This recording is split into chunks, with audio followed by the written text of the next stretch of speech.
नमस्कार, स्वागत है आपका ITV न्यूज पर।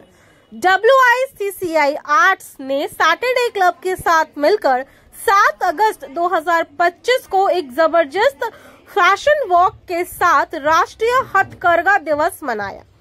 पश्चिम बंगाल के WICCI आर्ट्स काउंसिल ने अपने वार्षिक उत्सव कारीगरों को भावभीनी श्रद्धांजलि के साथ कोलकाता के सैटरडे क्लब में राष्ट्रीय हथकरघा दिवस मनाया।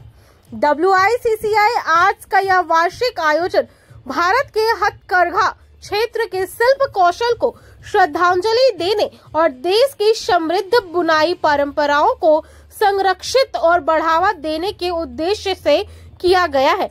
वार्षिक परंपरा के एक भाग के रूप में धरोहर 2025 में एक आकर्षण हथकरघा फैशन वॉक का आयोजन किया गया, जहां उद्योग जगत की प्रतिष्ठित हस्तियों ने भारत के बुनकर समुदाय के साथ एकजुटता व्यक्त करने के लिए पारंपरिक हथकरघा साड़ियों और सूट में रैंप वॉक किया। इस कार्यक्रम में अभिनेत्री और मॉडल ऋचा शर्मा भी शामिल हुई। उनकी कुछ झलकियां देख लीजिए ITV न्यूज पर।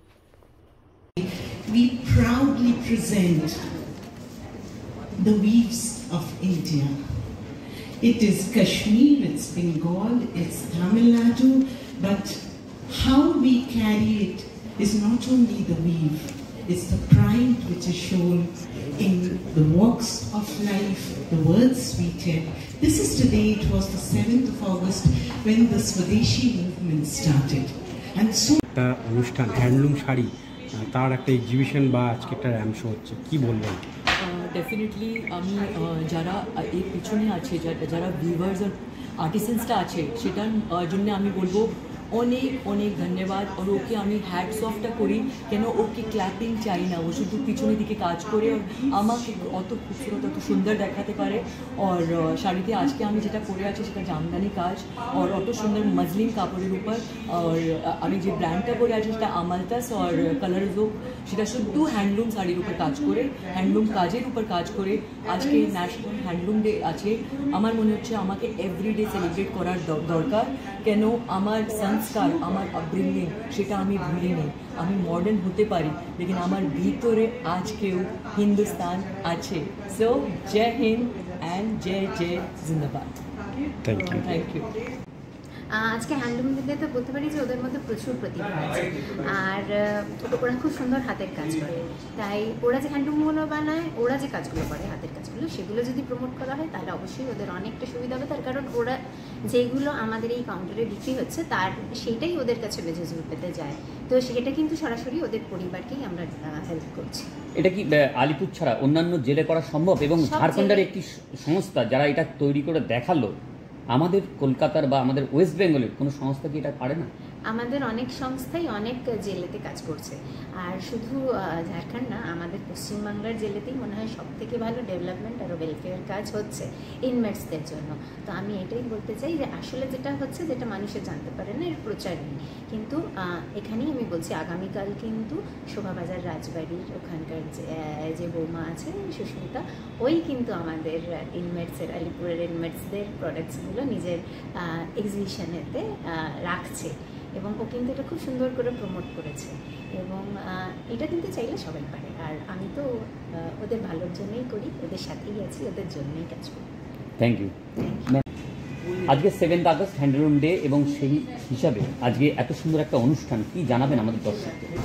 এই অনুষ্ঠানটি ভীষণ সুন্দর, শুধু না ভীষণ মিনিংফুল। মানে ইভেন্টটা অনেক হয়, ফ্যাশন শো অনেক হয়, কিন্তু আজকের ইভেন্টটা খুব মিনিংফুল, কারণ আজকে আমরা ন্যাশনাল হ্যান্ডলুম ডে সেলিব্রেট করছি, এবং এইটার উদ্দেশ্য হচ্ছে হ্যান্ডলুম নিয়ে অ্যাওয়ারনেস ক্রিয়েট করা, যাতে মানুষে জানে যে হ্যান্ডলুম জিনিসটা কী। সাধারণ মানুষে অনেকেই জানে না ডিফারেন্স, যে হ্যান্ডলুম কী, পাওয়ারলুম কী, কোন শাড়িটা হাতে বোনা, কোন শাড়িটা শুধু মেশিনে বোনা। এবার হাতে বোনা শাড়ি, অবভিয়াসলি মেশিনে বোনা শাড়ি অনেক কম দামে অ্যাভেলেবেল হয় বাজারে, এবং সেগুলো অনেক চকচকে দেখতেও ভালো। সুতরাং যেটা হচ্ছে সেটা হচ্ছে আমাদের তাঁতিরা যেটা হাতে বুনে এসছে, এবং শুধু বেঙ্গলে তো আছে, আমাদের অনেক রকম উইভস আছে, মানে তাঁত, বিষ্ণুপুরি, বালুচরি, অনেক গামছা, অনেক রকম উইভস আছে। তাছাড়া আপনার সারা ভারতবর্ষের বিভিন্ন, মানে কাশ্মীর থেকে শুরু করে তামিলনাড়ু অব্দি, এদিকে গুজরাট থেকে শুরু করে আপনার মণিপুর অবধি বিভিন্ন রকমের উইভস আছে, যেগুলো হাতে বোনা, যেগুলো আমাদের ঐতিহ্য, এই ঐতিহ্যটা নষ্ট হয়ে যাচ্ছে কেননা মানুষের ডিমান্ড কমে যাচ্ছে এগুলো। তো এই ধরনের ইভেন্ট এবং একটু ইম্পর্টেন্ট লোকেরা, ডিজাইনাররা যদি এই ধরনের কাজ বেশি করে এবং এটা নিয়ে লোকের অ্যাওয়ারনেসটা ক্রিয়েট করে, তাহলে হয়তো এগুলো, এই উইভসগুলো বিলুপ্ত হয়ে যাবে না এবং এটার ডিমান্ড মানুষের মধ্যে বাড়বে, তখন এগুলোর দাম পাবে এবং মানুষ অ্যাপ্রিসিয়েট করবে এগুলো। তো এই ইভেন্টটার আজকে আমার মনে হয় এটাই উদ্দেশ্য, এটা খুব ভালো করে অর্গানাইজ করা হয়েছে। পুজোর আগেই প্রত্যেকেই যারা ডেলিগেটস আছে তারা প্রত্যেকেই কিন্তু শাড়ি পরে নেমেছে। তো পুজোর আগে এই যে জায়গাটা তৈরি করেছে আপনাদের সংস্থা, কি বলবেন? পুজোর আগে বাঙালিরা সবাই ধরুন পুজোর আগে হোক, পুজোয় হোক, এবং শুধু তাই না, বাঙালিরা যদি কোনো স্পেশাল ওকেশনে যায়, বাঙালি মহিলারা বিয়েবাড়ি হোক আর যেখানে যা অনুষ্ঠান হোক স্পেশাল, আমরা কিন্তু সবসময় প্রথমে শাড়িটার কথাই ভাবি। তো সেই জন্যে আজকের ফ্যাশন শোতে আপনি দেখবেন বেশিরভাগ মানুষ কিন্তু শাড়ি পরেই এসেছে, কেননা হ্যান্ডলুম, হ্যান্ড উইভস এগুলোর সাথে শাড়ি যতটা সুন্দরভাবে যায়, অন্য কোনো পোশাক অত সুন্দরভাবে এগুলোর সাথে যায়। একটু আপনার নাম, ডেজিগনেশন? আমি স্মিতা রয় চৌধুরী, আমি fashion journalist and the editor of T2।